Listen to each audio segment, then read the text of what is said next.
Look at you two. So pathetic. Look at them. They thought they were important. Important. They can't even get a roof over their heads. This is going straight online. Like father, like daughter. She'll end up with nothing.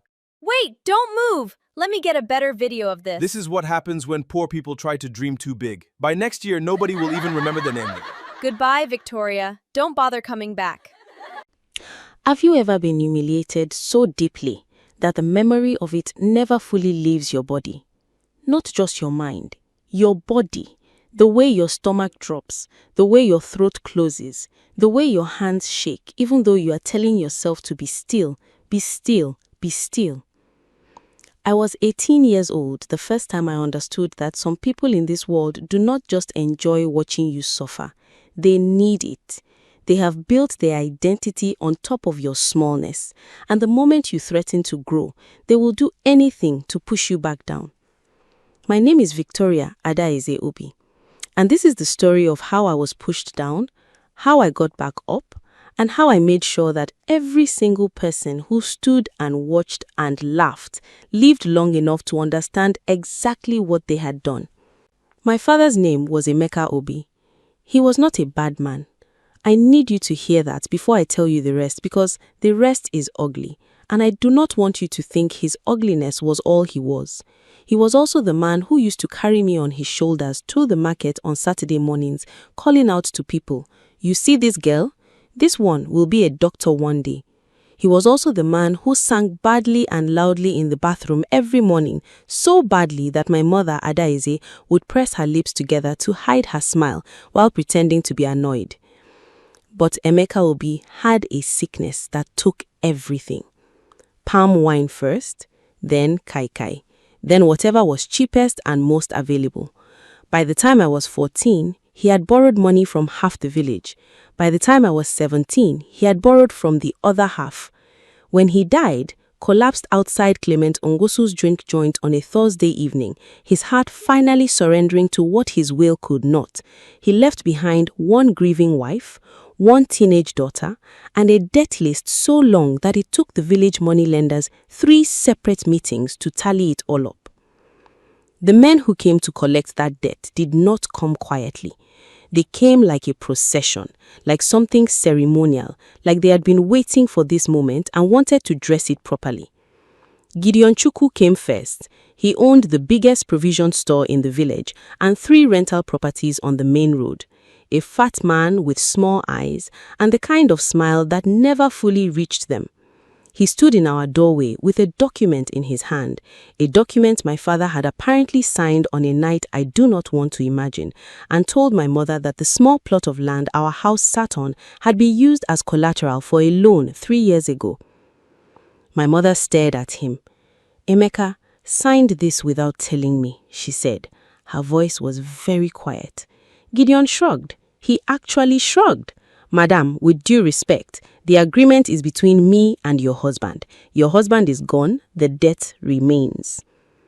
Then came Mama Sonia, whose full name was Mrs. Blessing Adokwe, though nobody called her that. She was the most powerful woman in the village market, a trader who had turned groundnut oil into an empire over 30 years. She was also the most dangerous because she did her cruelty with a soft voice and a face arranged into permanent sympathy.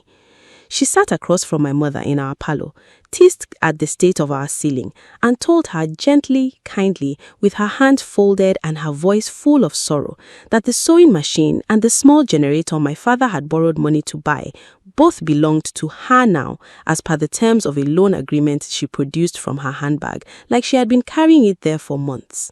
Because she had been waiting. And then there was Lawrence Ebuka, the man I hated most. Not because he was the loudest or the most aggressive, he wasn't. Lawrence was quiet, educated, he wore glasses and drove a clean car and went to church every Sunday in the front pew. He was the kind of man people called responsible. He had been my father's closest friend for 20 years. He came to our house on the 4th day. He sat down. He asked after our well-being. He accepted the cup of tea my mother offered because she was that kind of woman, the kind who offers tea to people who are about to destroy her. He drank it slowly.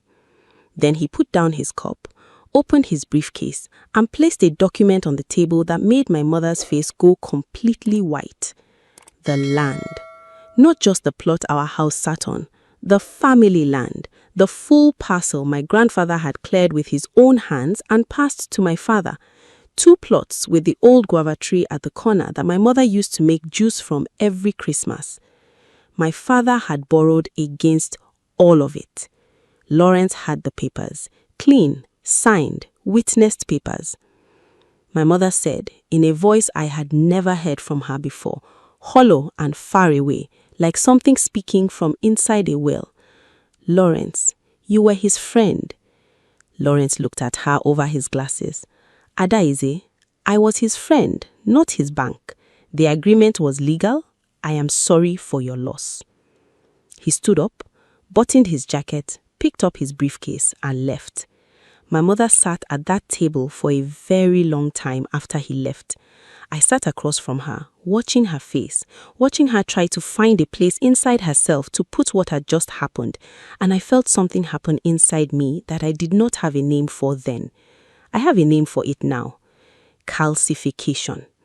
The soft thing inside me that had still believed people were basically decent, that thing hardened permanently into something that would take a very long time to build into a weapon. The eviction notice came 10 days later. We had 2 weeks. I will not spend too many words on the morning we left because those words will cost me something I no longer wish to spend on those people. I will tell you only the essential things. I will tell you that it was a Saturday, that it rained briefly in the morning and then stopped, like even the sky could not commit to morning for us. I will tell you that we packed everything we owned into 2 bags and 1 box, and that the box was too heavy for my mother to carry, so I carried it myself, even though my arms shook. I will tell you that people came out to watch. Some of them I had known since I was a child. Mrs. Ifelma, who had once treated my fever when my mother had no money for a doctor. Brother Tunde from the church choir, who used to say, "God bless you," every Sunday, like he meant it. Children I had played with in this same red dust, whose mothers knew my mother. They stood and they watched, and none of them, not one of them, said, "This is wrong." I will tell you about Sonia. Sonia was Mama Sonia's daughter, 20 years old, fair-skinned, always dressed like she had somewhere important to be, even when she was just buying pepper in the market. She had made my life a particular kind of hell throughout secondary school, the quiet, sustained kind of cruelty that doesn't leave visible marks. Whispering, excluding, looking at my second-hand uniform with that particular expression that means, "I see you and I find you disgusting." She stood near the front of the crowd that morning with her phone raised. She was recording. She was recording us being evicted. My mother, our furniture on the road, our 2 bags. She was recording it to share. And she was smiling while she did it. I looked directly at her camera for one long moment before I turned away. I want you to understand. That was not defeat in my eyes. That was me memorizing her face. My mother and I walked down that red road with everything we owned and the entire village watching our backs. Nobody called after us. Nobody came running. The road was just road and we were just walking, and the village shrank behind us like something that had never deserved to be home. When we reached the junction, my mother sat down on a concrete block, wrapped herself around her, and wept. I stood over her. I did not cry. Not because I felt nothing, because I felt too much to afford tears. I put my hand on her shoulder and I made her a promise. I did not say it out loud. I kept it inside where it would stay hot. I will come back, and when I come back, not one of them will be able to look at me without feeling what you are feeling right now. We took a bus to Onitsha with 3,000 naira and a phone number my mother had for a distant cousin who owed us nothing and knew it. The cousin, a woman named Favor, let us sleep in her corridor for 6 weeks before the guilt of it, or perhaps the inconvenience of it, moved her to help my mother find a single room in a compound nearby. The room was small enough that when we both lay down at night, our feet nearly touched the opposite wall. The ceiling had a water stain shaped like a hand. I stared at that stain so many nights I began to see it as a clock.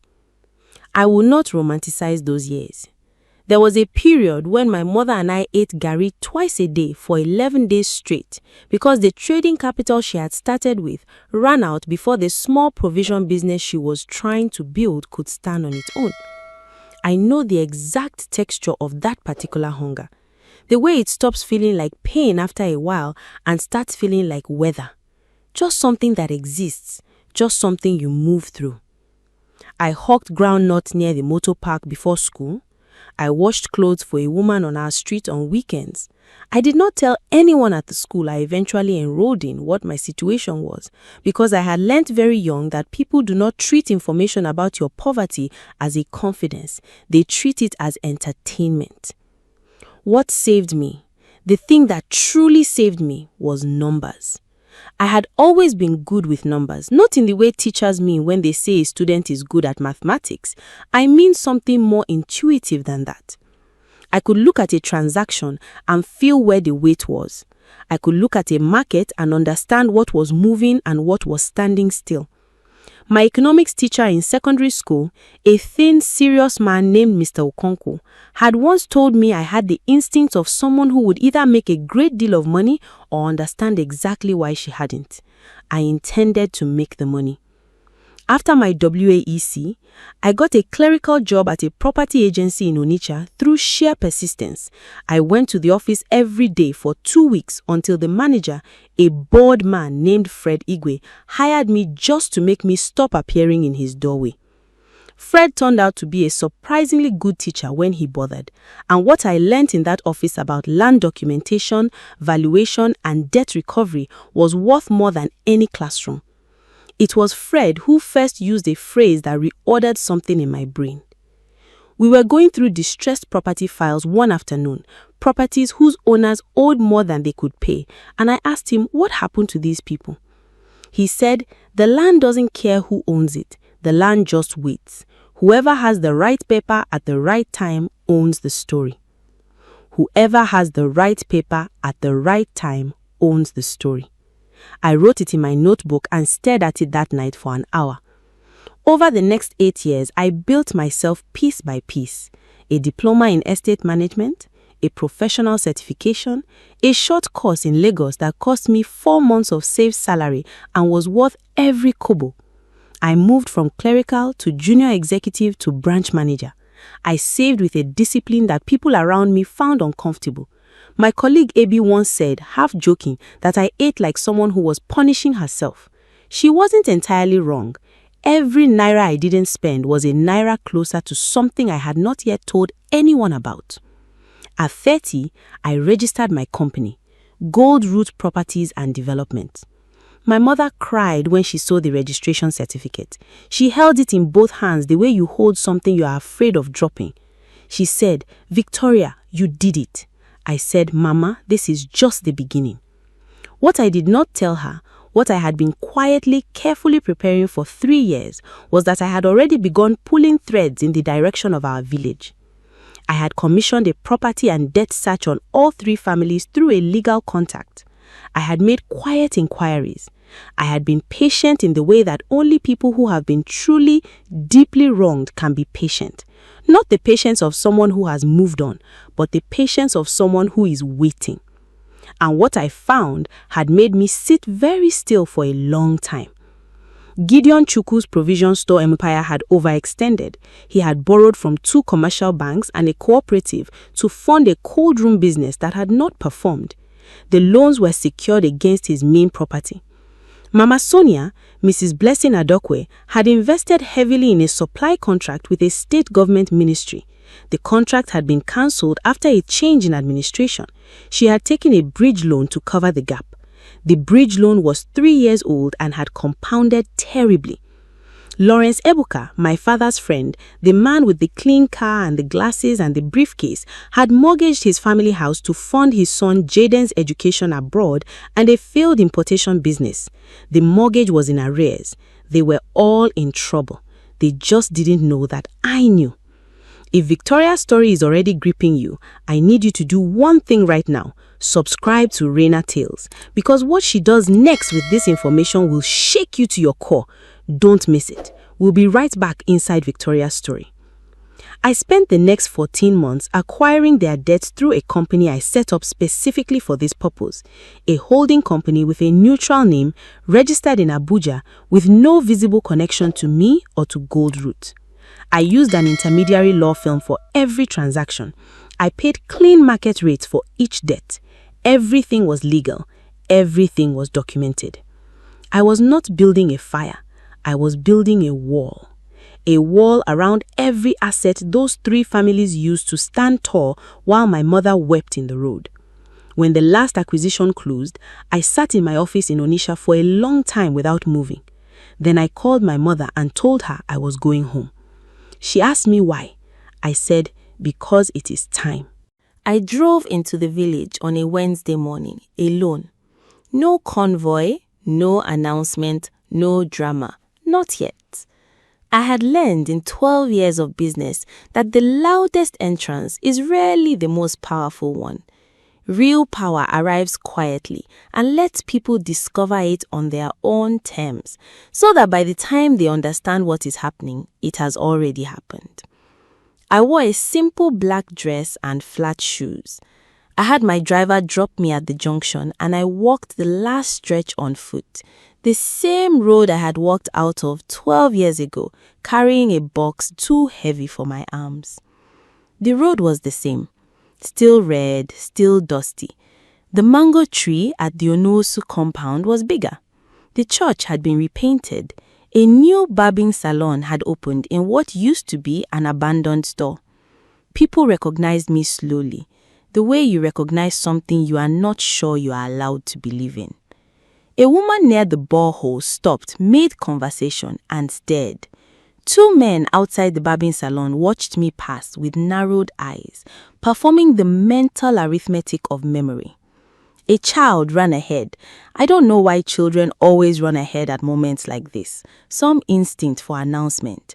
And by the time I reached the market square, there was already a current running through the village, a whisper moving faster than I was walking.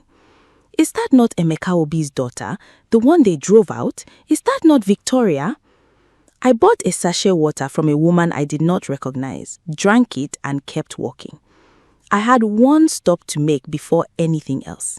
I went to the guava tree.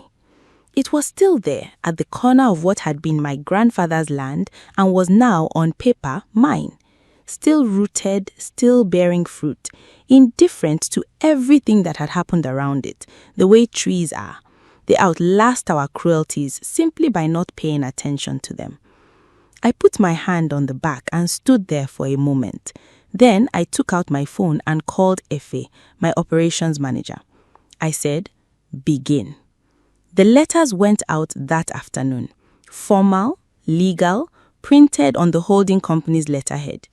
3 separate letters to 3 separate addresses, each one informing the recipient that their outstanding loan obligations had been acquired and were now due in full within 45 days, or enforcement proceedings would commence under the terms of the original agreements.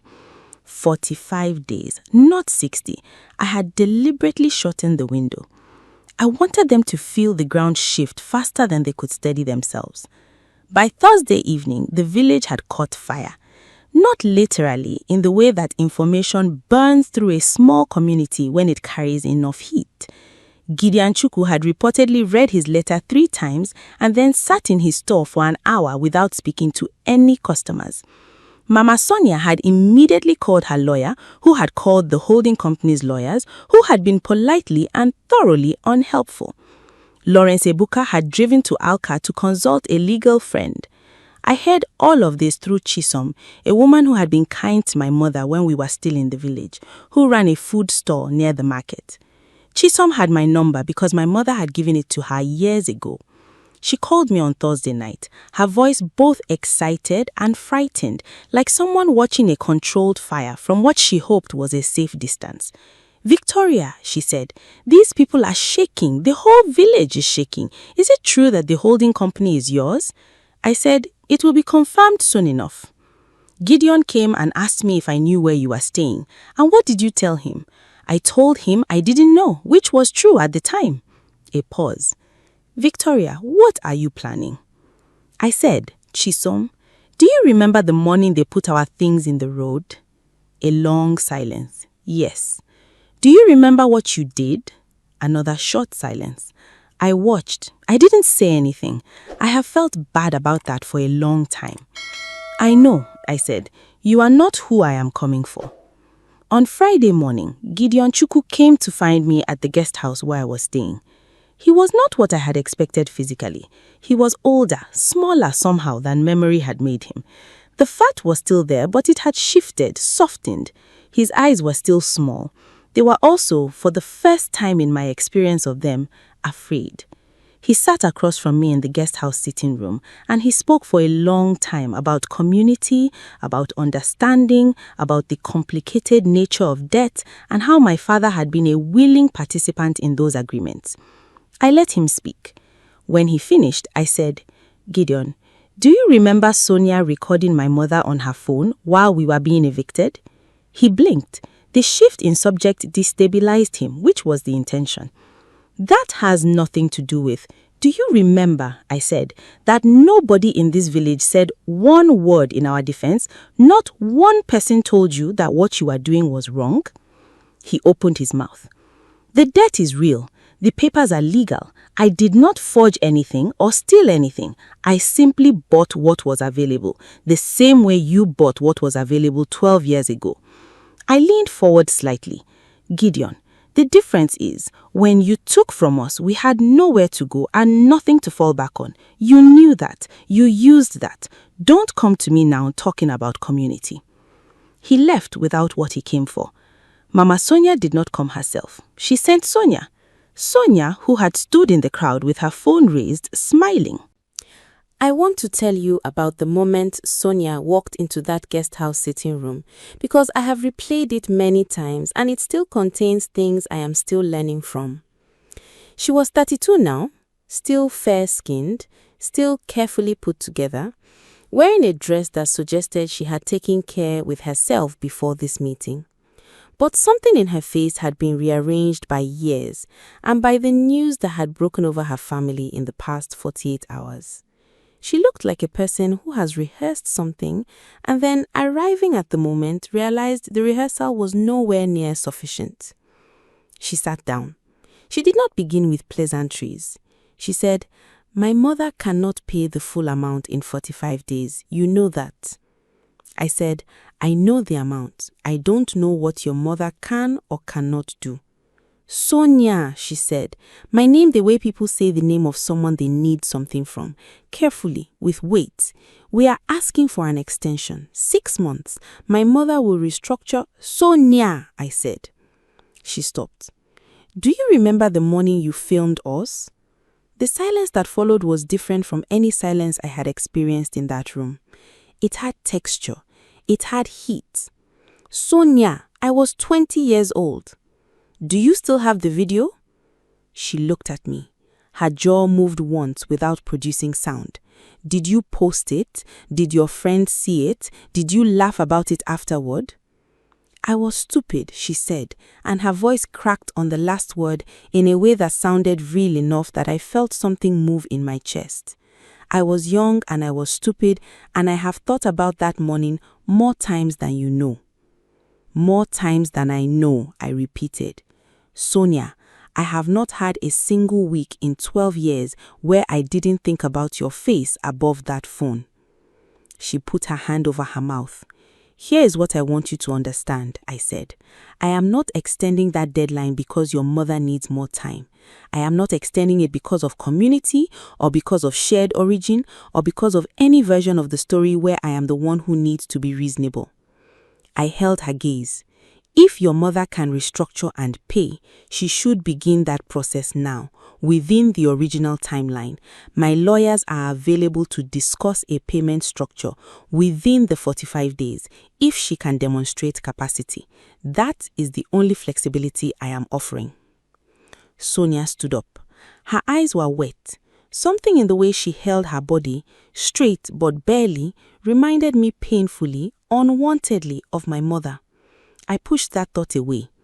She said at the door without turning around, "You became everything she always said you would never be." I said nothing. After she left, I sat for a while. I was not unmoved, I want to be honest. Cruelty that has already been done does not become retroactively painless just because you have power now. The wounds don't heal in reverse. But I had made a decision years ago that my pain would have a shape, that it would build things rather than just destroy them. That distinction mattered to me more than mercy mattered to me. The meeting with Lawrence Ebuka was the one I had prepared for most and dreaded most. He requested to meet at a neutral location, the church hall, which I found either tone deaf or brilliantly uncomfortable depending on how I looked at it. I agreed. Lawrence was 61. His hair was fully grey now. He still wore glasses. He still had that quality of performed respectability that had always made me distrust him more than the others. Because with Gideon, you could see the greed plainly, and with Mama Sonia, you could see the ambition plainly. But with Lawrence, it had always been wrapped in something that looked like virtue. He sat down across me in the empty church hall with the afternoon light coming through the louver windows, and he said, "Victoria, I want to start by saying that what I did to your family weighs on me." "Does it?" I said. "Your father was my friend. What happened after his death? You sat in our parlor, you accepted my mother's tea, then you opened your briefcase and took our land." His hands folded on the table tightened slightly. The agreement was legal. "Yes, so is mine," I said. He looked at me for a long time, performing, I thought, the expression of a man who is in conversation with his conscience. "I have a question for you, Lawrence," I said, "and I want an honest answer, not a legal answer, an honest one." He nodded carefully.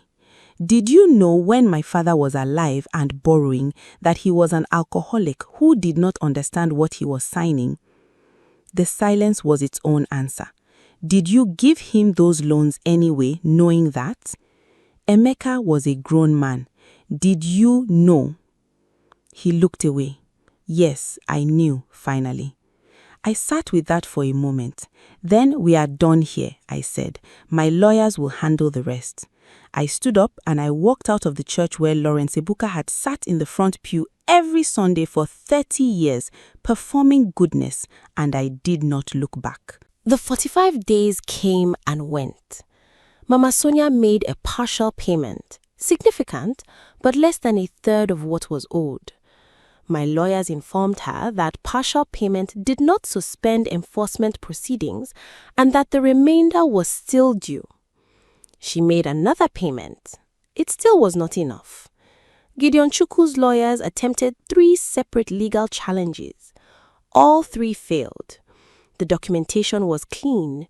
Every acquisition had been above board. His lawyers were fighting paperwork with frustration, which is not a winning strategy. Lawrence Ebuka did not attempt to fight. He simply called my office one afternoon, spoke to my assistant, and left a message asking if there was any possibility of a personal conversation before enforcement. I did not return the call. The enforcement of Gideon's property was the first, and the village watched it the way villages watch things, from doorways and compound gates, and behind the pretense of other business. The locks went on. The formal notice was posted. Gideon's provision store tenants, there were 4 of them by this time, small businesses renting units in the building, had been notified in advance and given 60 days relocation support, which I had insisted on and paid for myself. They were not Gideon. They did not deserve to absorb his consequences. Gideon himself stood outside his store on the morning the enforcement team arrived and watched it happen. Chisom, who called me that evening, said he had not said a single word the entire time. She said, "Victoria, he just stood there like wood. The same way," I said, "the same way we stood." She was quiet. "Yes," she said, "exactly like that." Mama Sonia's enforcement came a week later. Her main property, the large building she had built from 30 years of market trading, the one she had walked around in like a queen, the one that Sonia had grown up in, went into receivership. Sonia called me that evening, not to negotiate. She had passed that stage. She called and she said only, "I hope you feel what you wanted to feel." And then she hung up. I thought about that for a long time. Did I feel what I wanted to feel? Not exactly. Watching cruelty catch up to people is not as clean or as satisfying as the imagination makes it when you are standing inside the moment and not dreaming of it from a distance. There is grief in it, unexpected grief, for the versions of those people that might have existed if greed and smallness had not won in them. There is also something that is not grief, a settling, a leveling, a feeling like a door closing on a room that had been open and cold for too long. Lawrence's house was the last. The house where his family had lived for decades. The house his mortgage had almost paid off before he borrowed against it for Jaden's education and the failed business. Jaden had apparently returned from abroad 2 years prior, his degree earned, with no knowledge of the full extent of what his father had done or what was now happening. He came to find me. He was 28, taller than his father, without the glasses, with a directness about him that I had not expected. He said, "I want to understand what my father did." I told him, plainly, all of it. He sat with it. Then he said, "Is there anything that can be done to keep the house?" I said, "The balance is significant. Can you cover it?" He could cover part of it. We worked out a structured buyback arrangement over 3 years, with clear terms and no renegotiation if payments lapsed. It was not a favor. It was a business arrangement offered to a young man who had not been the architect of his own misfortune. Laurent called me afterward, having heard about the arrangement from Jaden. He said, "Thank you." I said, "I didn't do it for you, Lawrence." He said, "I know. I did it for Jaden, and I did it because my father also had a child who deserved better than the life his choices made." Laurent Ibuka wept on the phone. I do not know if it was genuine. I do not know if it matters. I hung up and looked out my window for a long time. Then I called my contractors. Because the other properties, Gideon's building, Mama Sonia's compound, I had plans for. Real plans. Concrete and steel plans. The kind that change a landscape permanently. I want to tell you what it looks like now. Because the buildings matter. Because what you build on top of pain is the truest answer of the question of who you are. Gideon Chukwu's former property, the provision store building he had borrowed himself into losing, became the Adaizim Market Complex, named for my mother. 12 trading units on the ground floor, affordable rates set deliberately below market, priority allocation given to small traders who had been renting on the street for years, with no stability, no shade, no security. Women who sold tomatoes and peppers and crayfish, men who repaired phones on plastic tables, the kinds of people who had always been there, always working, always one rainstorm away from losing their day's trade. I remember standing in the completed complex on the day it opened and watching Chisom walk slowly through the ground floor with her hand trailing along the wall, her mouth slightly open. She said, "Victoria, she said your name would come to nothing." "Who said that?" I asked, though I already knew. "Gideon's wife. The day they put your dings in the road, she said that girl will come to nothing like her father." I looked around the building. "Tell me," I said, "is her name on anything in this village?" Chisom smiled slowly. "No." "And whose name is over that entrance?" She looked up at the sign. "Adaize Market Complex." "Your mother's," she said. "My mother's," I said. "The woman they humiliated." Sonia's compound took longer to develop. The building was older and needed more structural work before I could do what I wanted with it. I brought in an architect from Enugu and we spent 4 months on the design. What stands there now is the Obi Vocational and Skills Center, a training facility offering 6-month programs in tailoring, catering, electrical installation, phone repairs, and digital skills. Free for any resident under 25, subsidized for anyone else. On the day of the opening, I invited my mother. Adaize Obi walked through those doors in a yellow dress. She likes yellow. She says it refuses to be sad. And she stood in the main training hall and turned slowly, taking it in. The sewing machines along one wall, the cooking stations, the young people already seated and waiting. She said nothing for a long time. Then she said, Sonia told people I would die in that rented room in Onitsha. I said, Mama. She said it in the market. Someone told me. She touched the wall of the training hall. Now her mother's house is teaching children how to survive. There is a kind of justice that is so complete, it looks almost like poetry. I let my mother stand there for as long as she wanted.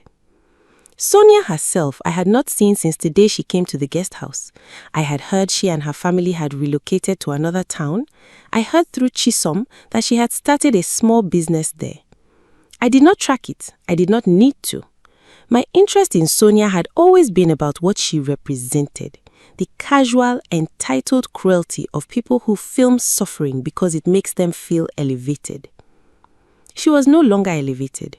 Whether she had learnt anything from that fall was between her and whatever she believed in. Gideon Chukwu had taken a small apartment somewhere and was reportedly working as a consultant, advising small businesses on supply chains using the knowledge his failed empire had given him. He was not destitute. I had not set out to destroy a person, only to recover what had been taken and ensure the ground could never be used to stand on us again. But here is the thing about Gideon that I think about sometimes. He drove past the Adaize market complex 3 months after it opened. Chisom told me. She said he slowed down in front of it, looked at the sign with my mother's name on it, and drove away. I do not know what he felt. I hope it was something real. On the first anniversary of the Obi Vocational Center's opening, a girl named Favor, 17 years old, the daughter of a widowed woman who sold firewood, received a certificate for completing the tailoring program. She stood up in the ceremony and said she had come to the center because she had heard it was the only place in the area that trained you for free and asked nothing back except you worked hard. She said she had been afraid walking in that there was a catch. There was always a catch, she said.